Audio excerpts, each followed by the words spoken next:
Hello, good afternoon. Good afternoon. Today our guest is Professor William Megison. Professor Megison is an expert on sovereign wealth funds. Hello, Professor. What's a sovereign wealth fund? A sovereign wealth fund is a government-owned investment fund that is seeking a commercial return. So it's something that is under complete control of a government, use and sovereign is why it's called that. Usually, a national government that is investing excess surplus savings of the country for long-term benefit of the society. And what's distinct from it is that from other pension funds, in a pension fund, individual workers have their name on the claims, but in a sovereign wealth fund, the government, there is no individual claims. Citizens own the fund, but nobody owns it individually, and it's used to make commercial returns as opposed to foreign exchange reserves, which are used to stabilize our currency's exchange rate. So they're a fairly new phenomena. They've been around in one form or another for several decades, but they've really only been important for less than 20 years. The first one was created in Texas. Well, that's true. If you go back far enough and define it, yeah, there was one in the 1800s. Even it was a long time ago. Yes. The first classic international one is the Kuwait Sovereign Wealth Fund in the early 1950s, when it was actually in Britain, and it was a British colony or protectorate when they started it. But they really came about in the early 2000s. Although the Abu Dhabi Fund was done before that, the Norway Fund was done in the 1990s. So some of the biggest ones have been around for more than 20 years, but most of them, and there's something like 140 of them now, most of them have been started in the last 20 years. Great. What are the different types of funds? There's various ways to classify them. And again, my colleagues and I have been working on this for ourselves almost 20 years, since 2007. We've struggled with various definitions.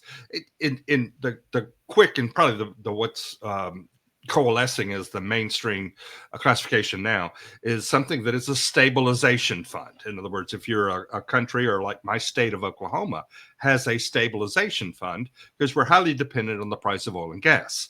So when oil and gas prices are high and state revenues are very high along with it, some of this money is set away in a rainy day fund as such. So when oil prices are low and tax revenues are low, you'll have a buffer to do this.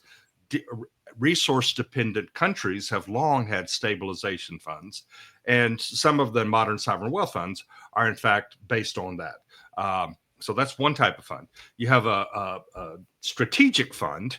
Well, let me do the second one. The development fund would be similar to a development bank, in that you have a fund that is mostly looking at, aimed at investing in the local economy to develop industrially, economically, socially, and make investments mostly in the home country. And sometimes also for internationally in search of particular types of investments, technologies. So that's an important development fund. And the third, which is probably the one that's the most important for our discussion today, would be a strategic fund. And this is basically a fund that is set up with broad remit. And this is to pursue national interest, national objectives, usually in investing abroad, often in search of a return or in access to emerging technologies, and is often done into the West, into the United States, Europe, other countries, by resource-rich countries.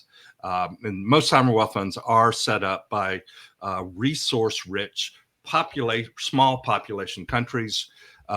Saudi Arabia, Abu Dhabi, even Norway is only less than 5 million people, and yet they have the largest sovereign wealth fund in the world based on oil.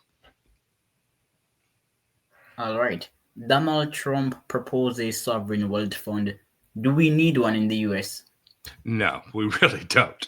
I agree with you. Well, I think most professional economists who've looked at this and have, it's a nice toy, and it would be fun to have it if you're the current president of the United States. But the U.S. has almost none of the characteristics of a country that should have a sovereign wealth fund. It's big.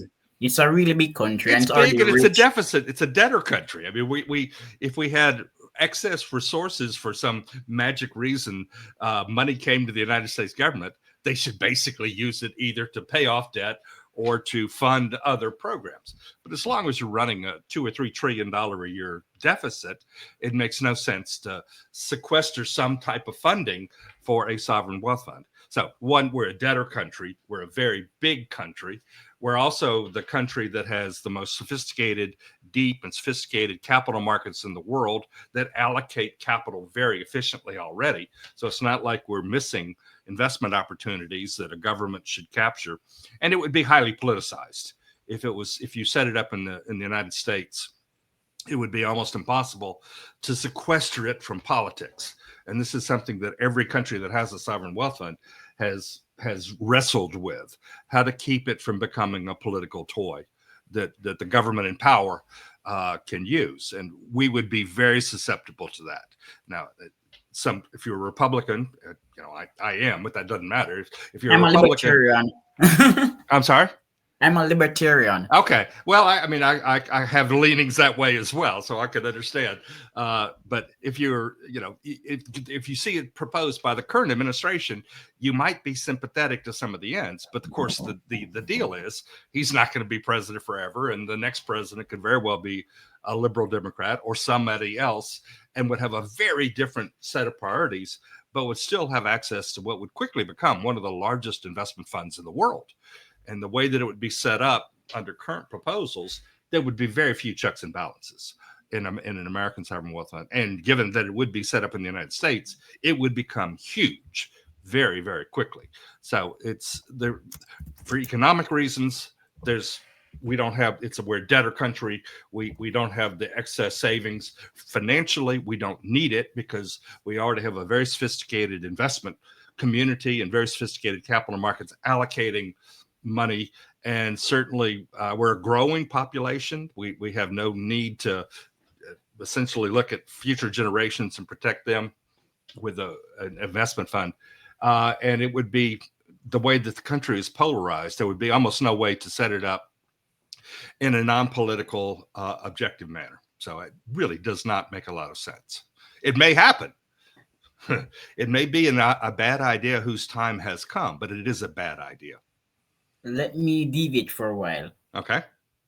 Why are capital markets in America so effective? Well, history. A long time, there's both history and economics and political choices. But thank you. If you digress a bit, I'll digress a bit and give a very little bit of economic history in the current thought. There's an extremely important recent body of research, as in the last 30 years, called Law and Finance. And what it looks at in some of the very top economists, and it says that every country was endowed with a legal system, right? Depending on who, was it British or French or what Western system colonized them. And English common law in Britain, Canada, U.S., Australia, you could name the countries, were endowed with English common law. The countries of continental Europe, by and large, where Napoleon conquered, have the French civil law or Roman law. It's basically all of the civil laws, ultimately Roman law. It doesn't seem to matter at first glance, but when you look at it, this has a very important impact on the evolution of capital markets.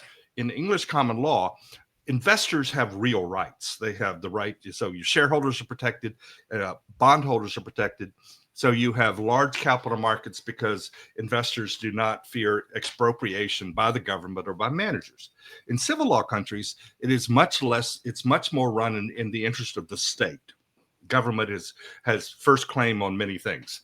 And this shows up in the way that the courts operate. And so as you look across countries, very rich, developed countries, France, Germany, Italy, Japan, have relatively small capital markets as a percent of GDP, whereas other both rich and not as rich countries, UK, Canada, US, Australia, South Africa, India, these have much larger capital markets as a percent of GDP. So part of it is just the legal system that you're endowed with.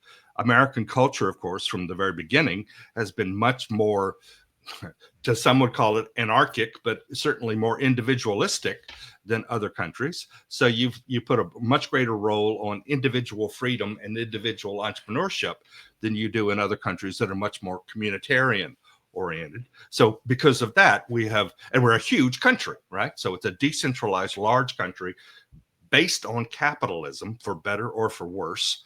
I would say better, but you could argue the point. We are. So because of that, it grew up decentralized finance with large capital markets and a political hostility to banks. And this is one of the things in American history that's very easy to identify. Banks have always been subject to political opposition. So in opposition to it, you have capital markets grow. And of course, as the U.S. became technologically advanced, won World War II, became leader of the free world, however you want to put it, it became the leading economy and the leading technology country, and capital markets grew up along with that. So for a variety of reasons, the U.S. has very large, efficient capital markets. That's why the dollar probably will not be displaced as the reserve currency anytime soon. Other countries meet some of the standards, but when all is said and done, no country has the capital markets that you can invest in freely without political constraint and at almost zero cost. So American capital markets are a tremendous benefit. So that's why we have large capital markets. Brilliant analysis. I pose the question because too frequently people who should be aware of America's economic history discredit the country's future. So, for example, America is the best place for people to scale. It ranks number 1 on the Intelligent Capital Index. The quality of American computer scientists is superior. America is one of the better places for manufacturing based on output and productivity. I completely agree.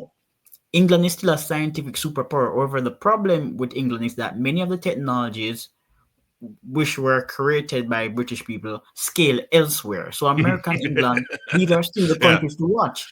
These are still the countries to watch. No, I'm fun. I've always been America's the country of the future, and wrong economically, politically, any way you want to look at it. And certainly in terms of the economic performance of the United States versus other developed countries has been far better for the last several decades. So yeah, I would agree with your assessment that the U.S. is in a very strong economic position. And of course, financially, they're in a league by themselves. The United States is simply in a class by itself. Exactly. Delaware. There are some problems with Delaware today, but Delaware is still the place for incorporation. Yep. In their case, it's because they have over the years invested in the specialization of labor and specialization of knowledge. So they've developed a comparative advantage in providing corporate law. And they're now in an unassailable position.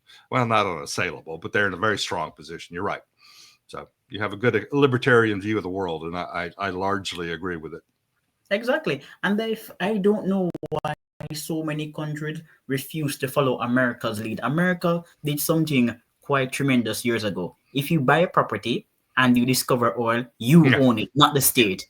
No, that's unique to America. Why do other countries refuse to follow that model? That I use that actually in I'm a petroleum chemist in an earlier life. I worked in the petroleum industry for 5 years.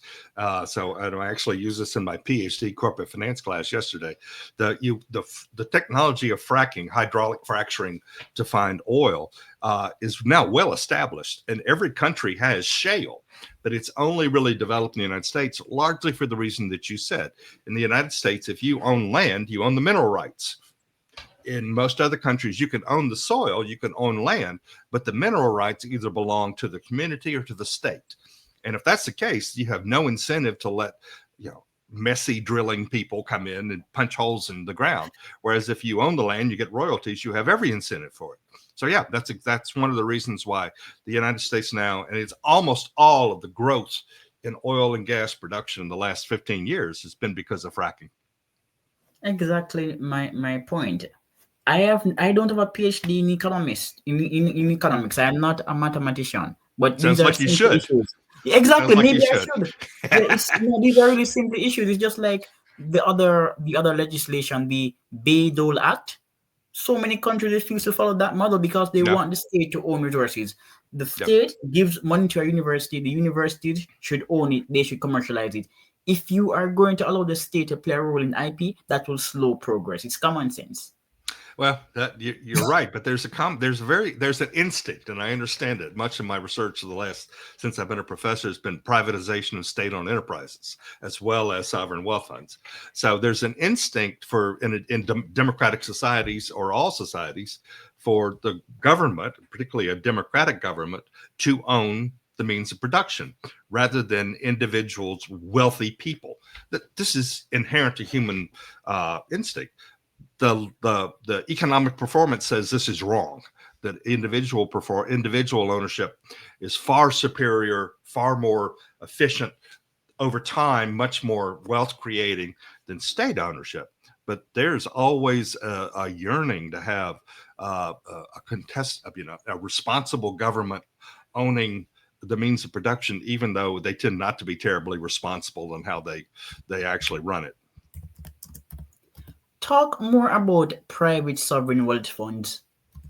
That's a contradiction in terms. There are no private sovereign wealth funds. Sovereign wealth funds means it's owned by the government. No, So but you earlier have you said that you made the point about a private sovereign oh wealth yeah, fund. oh yeah. I mean that well, almost all pension Yes. funds, mutual funds, investment funds. There's $37 trillion of the last this was 2017. $37 trillion of pension fund assets in around the world. Over half of them in the U.S. or right at half of them in the U.S. So you have, and those are all owned by individual people, right there, and most of them are private sector pension funds. So and they invest all the time. So you have hedge funds, you have venture capital funds, private equity funds. Most of the investment funds in the United States are privately owned and privately managed. They may have state pension funds as limited partners, but they're overwhelmingly private. What distincts about sovereign wealth fund is they really do the same thing. They're investment funds looking for a commercial return, but they're owned by the government, and the government controls their investment activity and policies. Whereas all the pension funds, they're strictly in it for the money. They're commercial return, looking for the highest return for their investors. Brilliant. So I'm interested. private, there are many private funds. In fact, the vast majority of the investment funds in the world, by number and by value, are going to be privately owned, particularly in the United States. I'm interested in pension funds as a tool for economic growth. I like Mm-hmm. the Swedish model. Well, ours is better, but yeah, the Swedish model. Tell me about They've. Ireland. Why is Ireland better? Are you talking about the pension fund or the a The particular pension fund. The airline? pension Yeah, fund. no, the American one, they're vastly larger. Although, Sweden is one of the 10 countries that actually does have a large private pension fund as a percent of GDP. So Sweden is a well managed financial system. It's more state owned than I would particularly think is optimal, but Sweden is a very well run country, and it's got a very efficient financial system, and the pension fund is better than continental Europe. Most of the big countries of Europe have very small pension funds, and it's the pension funds they do have are all government. It's Social Security government run pension fund. So Sweden is an outlier. Finland's an outlier. So the Scandinavian countries are outliers. Switzerland's an outlier. But most of the big European countries have government state run, pay as you go Social Security type systems. The U.S. is it's long been private pensions with your employer or through your employer, and they're just huge. They're literally half or right at half of the world total, and we're 4% of the population. So half of the world's pension funds, private pension funds, and a very small fraction of the world's population. What were you going to say about Ireland? Oh, airlines. Not airlines. Ireland, the country. Oh, Ireland. Oh, okay. I'm sorry. I thought you said Ireland. No. Ireland is as another country, a small, open European country that has done very, very well. They were not always that way until 1980s, early 1980s. They had the standard, import substitution, government managed economy, and they were very slow growing and very. They had net migration out of Ireland for 100 years until the 1980s, and then they switched the model. They switched the model to an open market, private property based, capital market based, and essentially what they did, what Ireland did, very very succinctly and very wisely, is they opened up to foreign capital. So Apple was one of the very first countries that invested in Ireland, and has both parties have profited massively because, of course, Ireland is part of the European Union. They're actually part of European Monetary Union, so they use the euro. So this is a way for American companies to set up in Europe in an English-speaking country, but still have unlimited access to the European market. So they've done very well in terms of foreign direct investment and industrial organization with an open market capitalist system. It's been boom or bust, though. They've had very big property booms that turned into bust. So they're actually GDP per capita, they're higher than England now. Ireland has a higher GDP per capita than Britain, I should say. So they've done very, very well. But again, they had a terrible bust during the global financial crisis. Well, Bill, it's not an achievement to be richer than England. Everywhere is getting richer than England these days. No, seriously, Mississippi, the former backwaters of Europe, Okay. everywhere is getting richer than England. Where are you from? You seem to have Jamaica. an Adam from where? Jamaica. Jamaica. Okay. Yeah. Yeah. Actually, about 15, 16 years ago, presented a paper and talked in Jamaica about privatization. So good. Jamaica is improving. Jamaica is. listed public companies on the stock exchange. The economy is finally growing. We are running a budget surplus. We have an independent central bank. We manage inflation. That's the great. Economy is heading in the right direction. So are you living in? No, not in Jamaica. No, I'm in Europe. Yeah. Okay, you're in Europe. UK. Okay. Yes, I went to study in the UK. Yes, so I'm not in Jamaica. But so are you getting a PhD? Are you working on your PhD? MSc. I have a Master of Science in History. Glasgow has a different MSc program. Okay. In history. So Jamaica used to get over 2 million tourists. Now we get over 4 million. So the country is improving. Yes. Okay. And the Israelis are going to be expanding the luxury tourism Really? sector. Okay. Yes. That's good. Okay. No, I enjoyed the stay. So it's a beautiful place. I can see there's a lot of potential. Yes. Yeah. I just think that more people in Jamaica who are powerful, those with an audience both inside and outside of Jamaica, should present the country properly and stop wasting time. They should stop wasting time expressing their contempt for Donald Trump. That's not important. All right. Well, that's good. Yeah, that's not important. Just sell business like what I'm doing now. Sell business. Yes. So is this your own personal blog or is this something? Yeah, my own personal YouTube. Yeah, my YouTube. Cool. All right. But because you brought up Ireland, there is a paper by the Brookings Institution. It was published by Barry, that prominent economist. What's his name? Eichengreen Green or Green? Yeah, Barry Eichengreen. Eichengreen. So he and his co-authors published a paper, and the paper examined Jamaica. It was celebrating Jamaica's economic performance, and Ireland was also mentioned. Yeah, I'm less familiar with Jamaica, but I know Ireland pretty well. I go there pretty frequently, and so I know it well. And they've done very, very well over the last 40 years. Again, it was not until the 1980s that they opened up, and now, of course, they've had net in-migration, people coming back to live. So they've done very well. Bill, what do you think about asset forfeiture? Should America abolish it? About what? Asset forfeiture.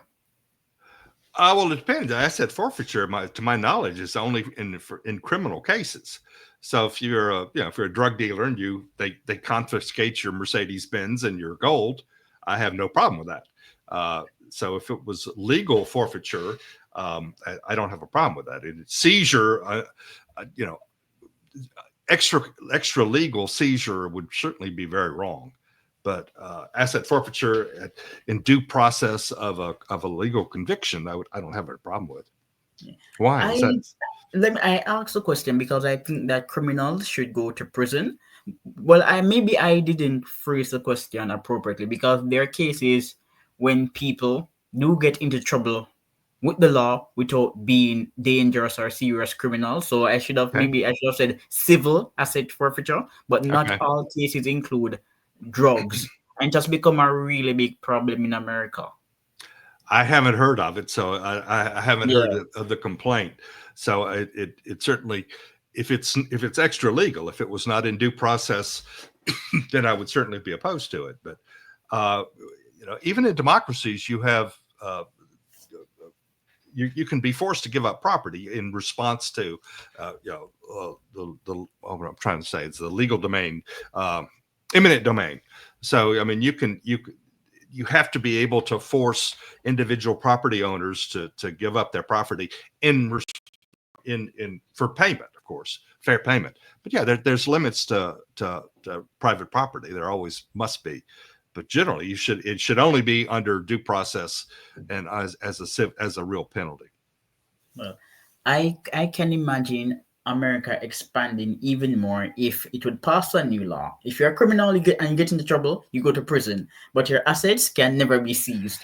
That would I be don't good know. for even legal business I people. can't imagine anybody running on that Yeah, platform the government. You getting can elected. imagine even legal business people would love it. The government Yeah, can never seize I your don't know. assets. Yeah, good luck with that. That No, but does not seriously, fit can in you my imagine? common. You Uh, live in a country where the government can only put you in prison, but it cannot seize your assets. People do want to invest. I don't. We don't seem to have a problem with getting people to invest. We're by far No, the you don't. You largest don't. target of foreign direct investment in the world. So a lot of money comes to the United States. Yes, Uh, but a pulse like that would even attract all more right. money. Well, good luck with that. Yeah.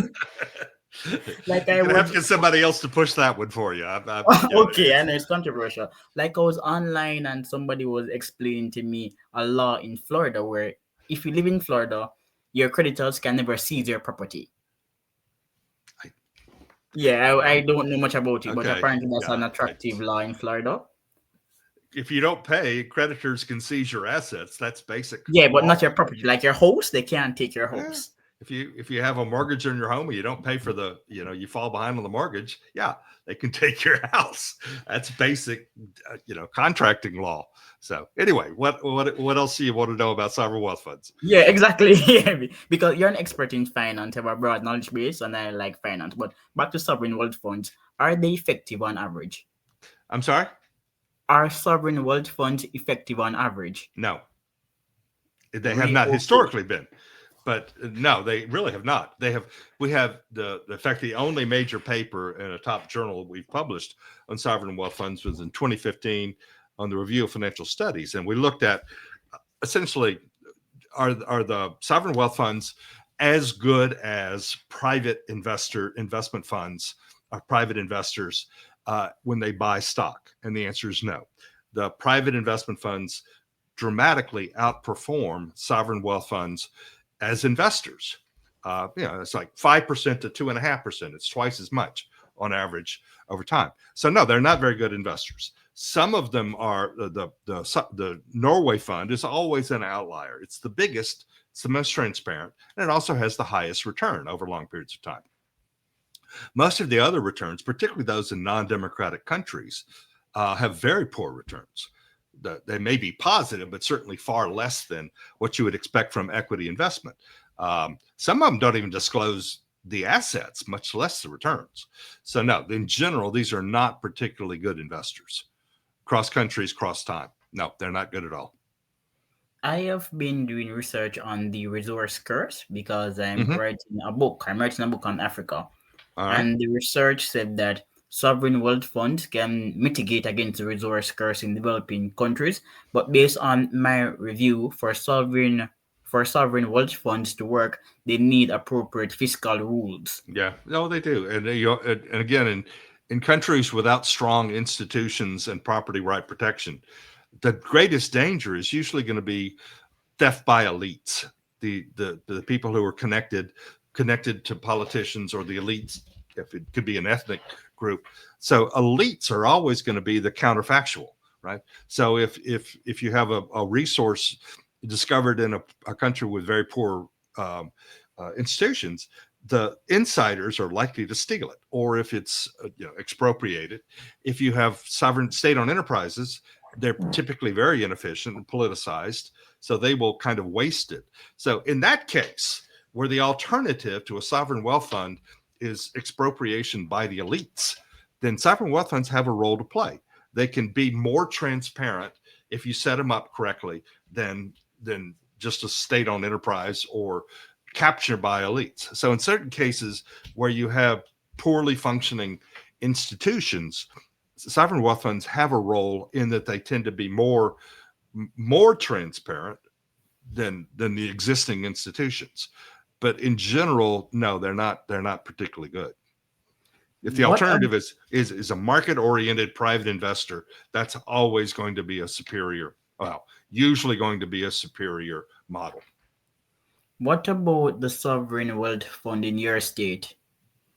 Oh, it's not a sovereign wealth fund. It's a stabilization fund in the Okay. state of Oklahoma. So it's legally mandated, and basically the idea is because oil is very much a boom or bust commodity, as is natural gas, and those are our major resources. So that you build up the fund during good times when oil prices are high, and then when oil prices go down, you can draw on the fund to make up gaps in the state's tax system. It is even here. It's not very big. It's a very small percent of the entire state budget. So it's maybe I don't know the numbers, but it's no more than a few billion at most, few $1 billion at most. I think it's even less than that. So it's a fund and it's a stabilization fund, and there's good economic history and good economic reasons to have such a fund. It's where they go from stabilization to economic development or strategic investment that you make the leap between something that's basically insurance. That's what a stabilization fund is, insurance, to something that is much more development or strategic oriented. And the history of those is not good. Of sovereign wealth funds generally, they're here, they've grown. In some cases, they're a second best model. And I'm to the extent that it matters what I think, they certainly can be legitimate. Most of them underperform the alternative of private ownership. What about Singapore? I'm sorry, which one? Singapore. Singapore. Oh, Singapore. Thank you. Singapore. you could do both, right? Singapore has two sovereign wealth funds. One of them, Temasek, has been around since the 1970s. Has a superb track record. It is not only does it's a sovereign wealth fund, but it owns and manages some of the state-owned enterprises, which in Singapore tend to be exceptionally good. Singapore Airlines, Keppel Industries, the banks, the shipyards. So the Temasek is not only a very good manager of state assets, operating assets, but it's an extremely good investor, both at home and abroad. So Temasek is and it's quite transparent. You know how much the assets are, you know what the returns are. And it's one of the largest in the world. Another one that's Singaporean sovereign wealth fund is called Government Investment Corp, GIC. It's exactly the opposite. It is completely non-transparent. It reports to nobody but the president of Singapore. You don't know what the assets are. You don't know what the return is. And so it's kind of the worst of all models. So Singapore has both one of the very best in the world, Temasek, and probably one of the worst. We don't know because they don't disclose anything.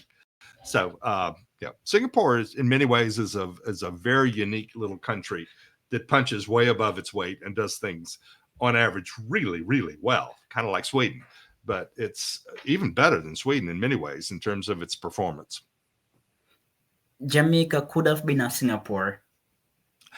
Maybe. I mean, it helps to be in Asia and to be the center of the most dynamic economic section. But yeah, it has resources.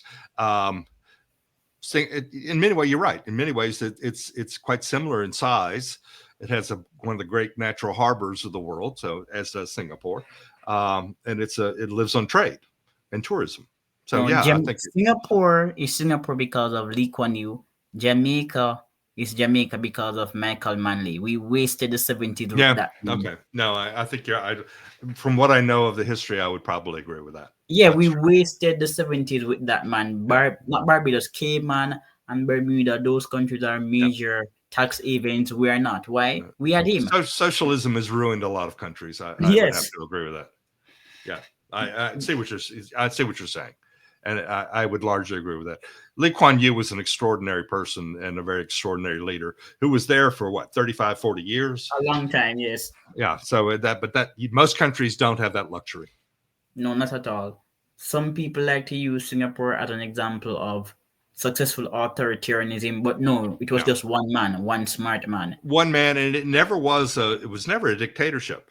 He's always No. been elected, and from the very beginning, they've had elections. You can quarrel with whether they're perfectly free and competitive, but they largely are. It's just the government has done a good job. They've been reelected. Say Japan too, for many ways. The Japan Liberal Democratic Party has been in power in Japan almost uninterrupted since 1955. So I like history too. In fact, the only award Good. I won in college was European history. So I like history as well. Yeah, I like the Industrial Revolution and the Meiji Restoration. All right. Yeah. Meiji Restoration, 1869. Yeah, I Yeah, can go along with that. really, really important. I I wanted to ask another question relating to sovereign wealth funds, Okay. but I'm going to skip it for a moment because the thought just disappear. We mentioned Lee Kuan Yew, and then we Mhm. went off on a tangent. Oh yes, sovereign wealth funds and the exchange rate. Is there any relationship? Yeah. In fact, in many ways, if you think about what China has several sovereign wealth funds, and one of the things you can do with a sovereign wealth fund, most or certainly a majority of world trade, commodity trade, is denominated in dollars. Right, the United States is a very large deficit country, so every year its deficit with the rest of the world is $1 to $2 trillion. So essentially, what's happening is every year you're putting that many more dollars out into the world than we produce and are paid for.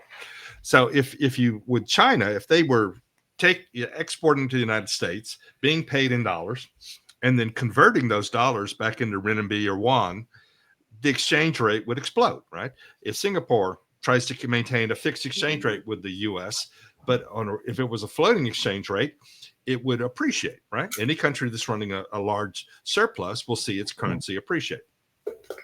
With a sovereign wealth fund, you can soak up almost unlimited amounts of dollars without having to translate them into any other currency. So that's one of the benefits of it from the point of view of an exporting country. If you don't want to see your currency appreciate, which you don't, because that would take away your comparative advantage in sales. So you can keep your earnings in dollars, invest them in dollars, which is the global currency, invest them anywhere in the world. So in many ways, it's a way to recycle America's trade deficits in the financial system to the mutual benefit so far of both the U.S. and other countries. So it does not have a direct impact on exchange rates because it does not require dollars to be converted into local currencies. Okay.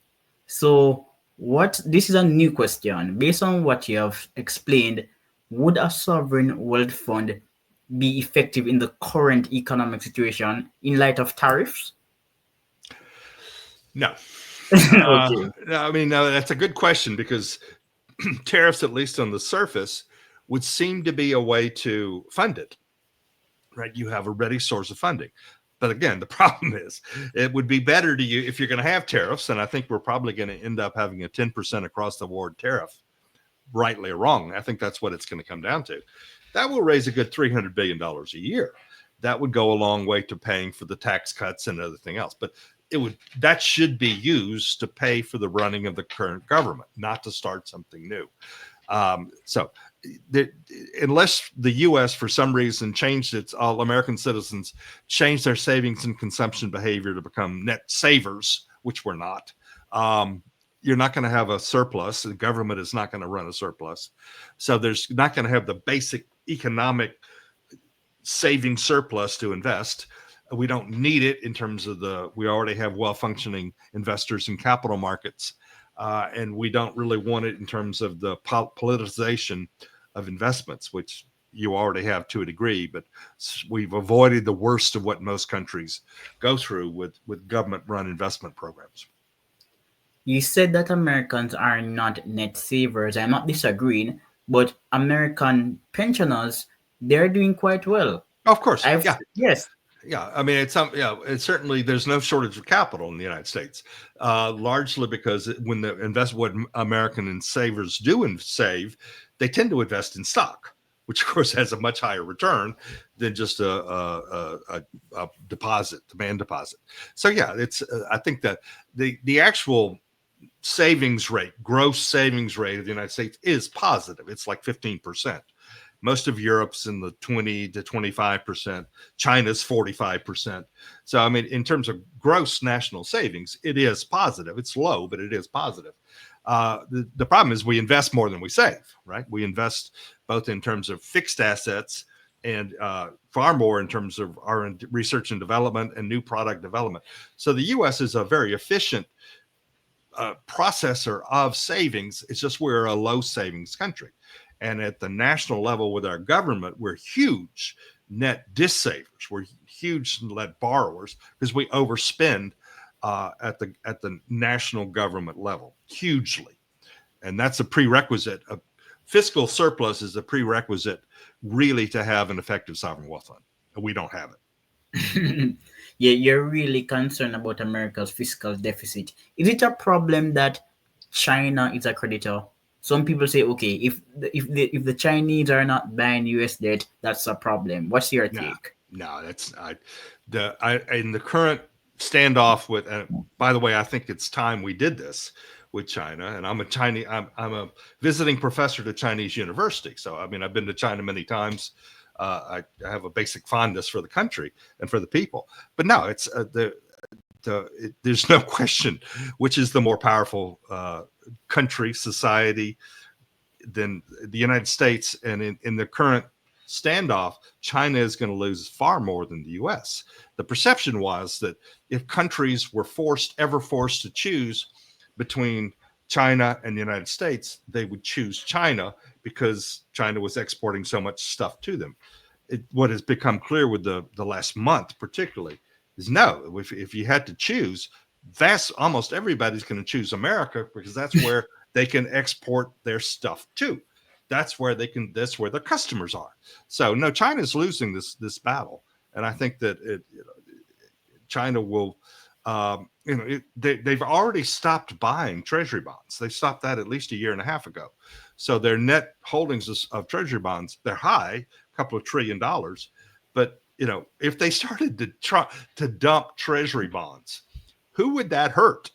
Right? The United States might end up paying a little bit more in interest, but the vast majority of the losses would be suffered by China selling their bonds, right? So they would be hurt far more by dumping treasuries than the United States would. It would not be a blip.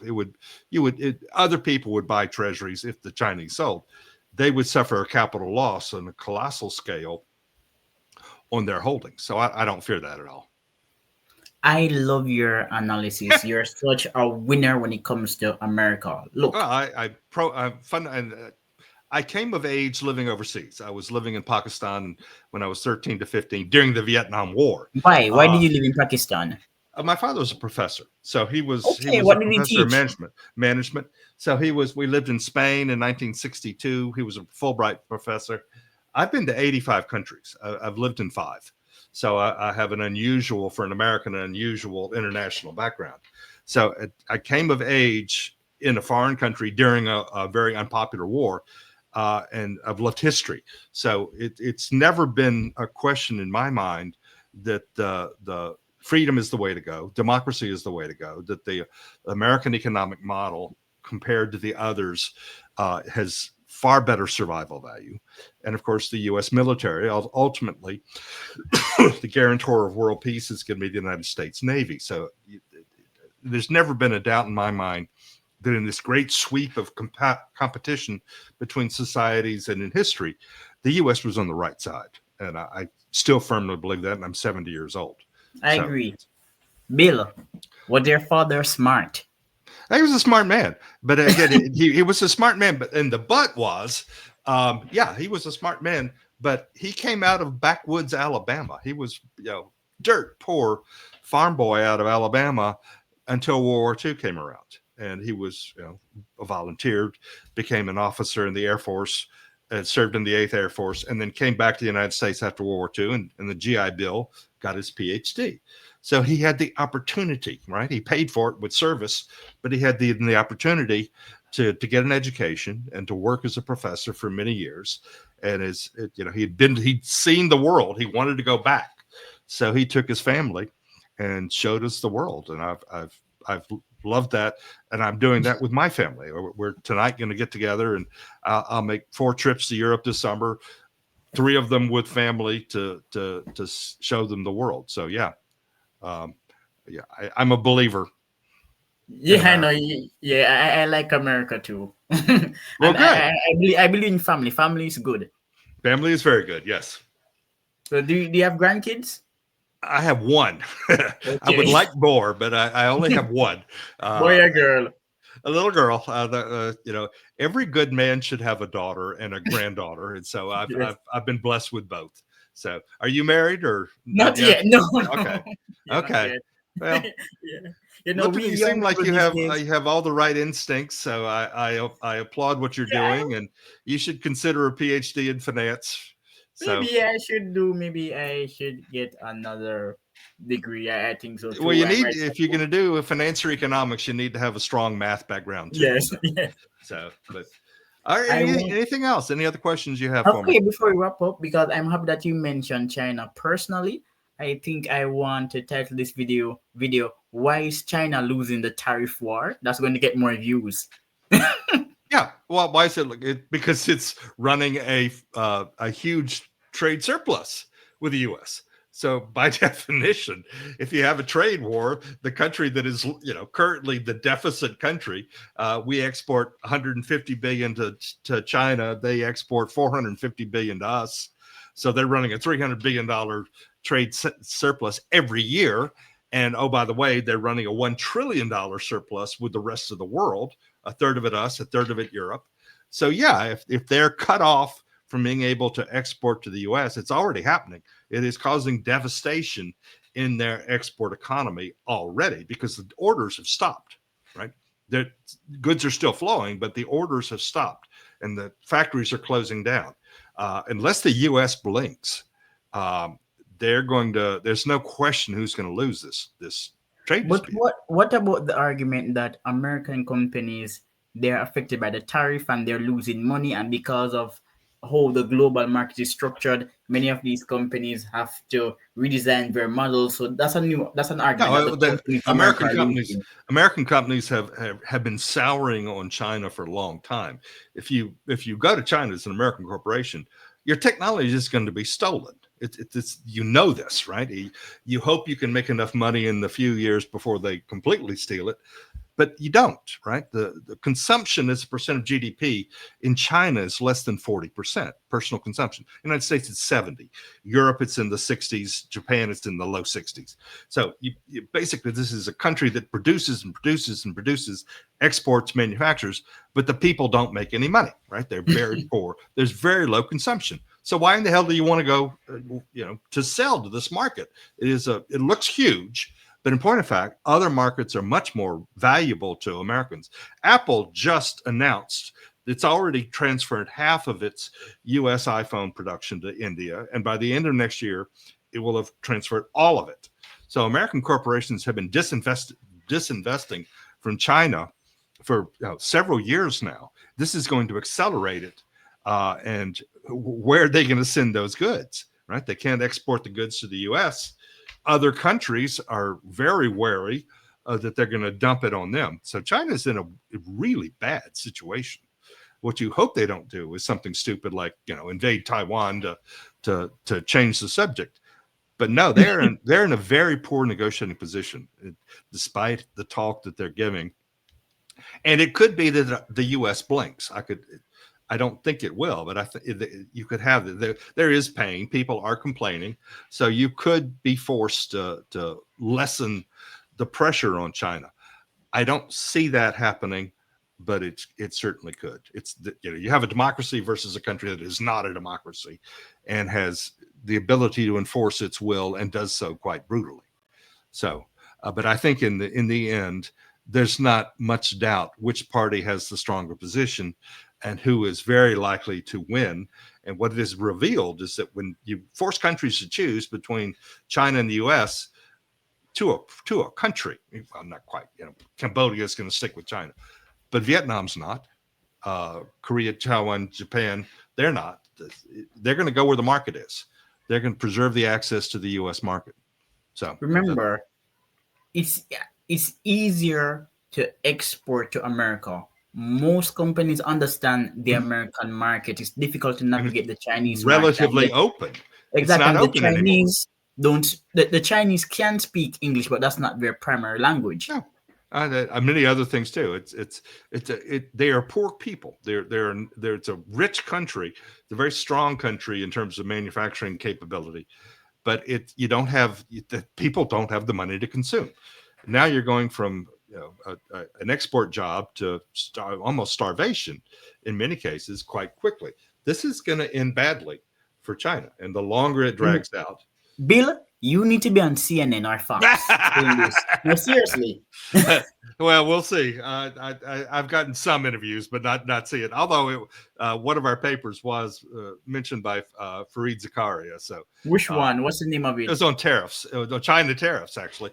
That it was one on the 2018 tariffs against China. We did a study and showed that if you were a political contributor to the Republican Party, you were more likely to get exemptions from these tariffs. It was in a very different environment, but it's coming back now and being taunted, well, being mentioned now, and it's it, so I'm not really pleased that it's coming back now, but it's attention is good if you're And an as you academic.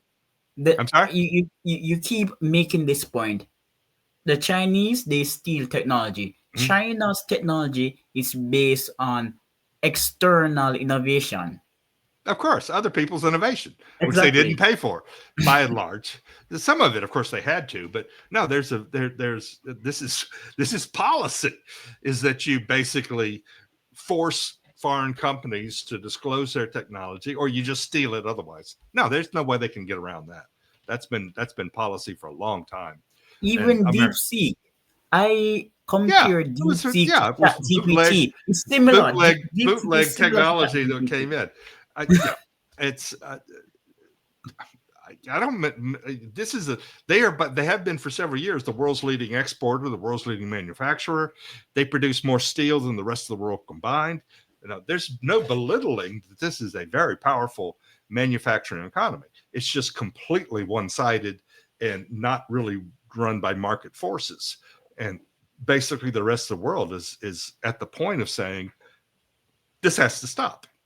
We're not going to let you run a $1 trillion surplus with everybody else without end. And they can stop it. It's very, in a way, it's very easy. It's our market, right? If you want to sell to the U.S. market, okay, you're going to pay a tax, and the tax is called a tariff. I've never liked tariffs. I've always been a free market economist, but I'm coming around. We're going to have a 10% tariff with the rest of the world. That's the equilibrium outcome of this process, and higher with some countries. I don't know if you have read Jeffrey Ding's book on the diffusion deficit, but I haven't read the book as yet, but I've read his articles. And his thesis is that China's a diffusion deficit. Technologies are invented, built in China, but they're not commercialized in China. Well, I would say they're invented elsewhere, and then they're commercialized in China. They're with subsidies and other benefits. Yeah, you build out the manufacturing capacity. No, and from their point of view, it's rational. It's just predatory on the rest of the world, and it's going And to stop. there's also the issue of China's high technology, low productivity. Yeah, that's yeah. Um, it's this is I don't want to come across as saying that the United States is absolutely superior and China is absolutely inferior. It's a relative performance, and right now there's no question which country has the stronger position in this trade dispute. And the longer it drags on, the worse China's position becomes, especially if other countries start doing deals with Trump. then it's game over. Yeah, because the reality is that we all want to access the American market. Yeah, That's where you yeah. get VC. That's This where you is get technology. yeah, and this is All the relevant institutions are in America. it's 30. I saw the number 38% of the global import demand, affected demand, is in the United States. You have to preserve access to that market, and the way you preserve it is to not not do business with China and not let China transship stuff through you. This is going to end badly for China, I think. You're one If of it the ends, few people saying this. well, we'll see. I mean, I could be wrong, but I would, if I had to bet a dollar, I would bet that the U.S. is going to emerge from this in a much stronger position, and China is going to be severely weakened. Okay, all right then. But before we go, tell us about your paper on industrial policy in China. Well, we have I actually have a couple of them, but the one that has been I'm talking about published. the one on the compound annual growth rates of companies and investment. That one. Okay, that's not. Is it been published yet? I mean, Yeah, you've seen the. it's on Google. I've read it. It's online.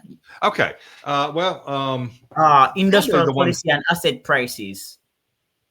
All right, that's from the Made in China 2025. Yes. That was the idea. Basically, the idea there was that did it work? The Made in China 2025 in 2015, China adopted a policy where for 10 industries, 10 tech industries, they were going to give subsidies and other benefits to try to become, by 2025, a world leading producer in these 10 industries. It seemed like a good idea at the time. It has mixed success, right? Some of them have worked, but it has also that's part of the reason the opposition has become so strong to China, is because this awakened many people to the fact that China was pursuing a mercantilist economic policy, financial policy. They have for a long time, but only recently has become perceived that it's dangerous and that it's large and that it's systematic. And part of it was this Made in China 2025. We show that it financially it did not work. The companies that it was supposed to favor did relatively poorly. But in point of fact, since 2015, the entire Chinese stock market has done very poorly. Almost every other country in the world since 2015, the stock market has doubled, or in some cases, Taiwan, Japan, it's tripled since 2015. China, it's actually still below where it was in 2015. So the Chinese stock market is dead, dead meat. It's completely moribund, and it's not a real market. So investors are completely shunning it. The strong part of the economy was the manufacturing side and the heavily subsidized industrial sector. That's what's getting hit now. What's the problem with the stock market in China? Government. Government intervention, and basically one of the things that we another study I have is in July 2015. In 2015, the market started to really crack and go down very severely, went 40% down in a couple of months. So it was in a very sharp decline. And once that started, the government started doing goofy things. They stopped all IPOs. They basically told asset managers, do not sell.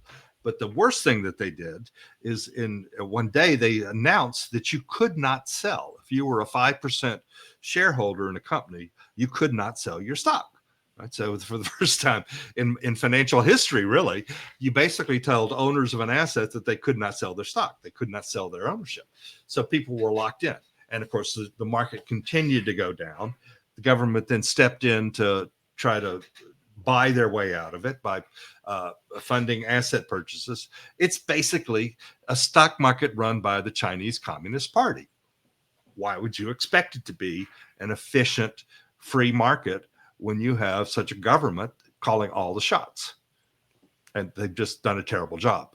At least in finance, there's no question. The Chinese government has done an abysmal job managing their financial system, especially their stock market. You can make an argument that in trade policy, industrial policy, they have had significant success in some areas, but financially they're terrible. They're very badly run. And it seems that the Chinese are wary of tech companies. Well, everybody is because it's But then unless you can. they want to cripple tech companies in China. The Well, they new actually policy ran has the not been they ran quite the crypto off. favorable. They were the leader, but it was consuming so much energy, which it does, that they basically ran the crypto industry out of China to it's set up now in the U.S., where it's a problem for us in terms of the energy, but there are ways you can produce it. So no, I am no fan, as you probably have figured out. I am no fan of the Chinese Communist Party. I don't No. think they have done a very poor job. Uh, they're still frightening, and if I was Taiwanese, I would live in fear. But no, they're not. They have made so many terrible mistakes over time that if I had to bet on one side or the other, I'll take my dollar and bet on the U.S. All right. So thanks for coming on. It has I been a enjoyed it. great show. Enjoyed it. Well, All let's keep right. in touch, and I think Of you should course. think about a PhD. So, Okay. All right. Let me all close right, this. take care, Lifton. It's been fun. Yes. Bye.